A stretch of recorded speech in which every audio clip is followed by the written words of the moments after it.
乘务你做不到，能听得出吗？没听清。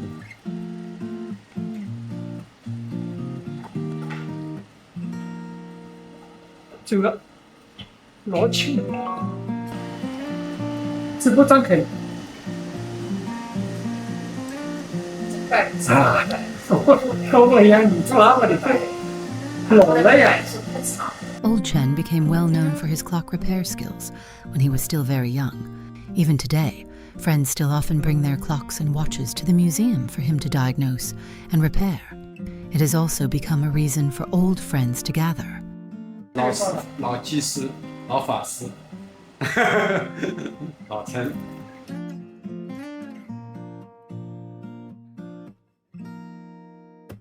In 1987, at the age of 22, Master Chen opened his own clock and watch repair shop at the corner of Dongjiadu Road and Miezhu Road. 我们家就在这里，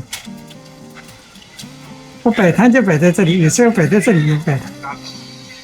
Becoming one of the earliest self-employed workers in China after the reform and opening up. Amid the bustle of Shanghai's old town, the young Chen listened to the heartbeat of his dreams and the ticking of every clock and watch. In the repair room, the clocks keep ticking. Time seems never to have slipped away. Old Chen believes there are countless kinds of people in the world, but craftsmen are almost born that way. There is something mysterious in this belief, an Eastern sense of fate. 手艺人要留下来，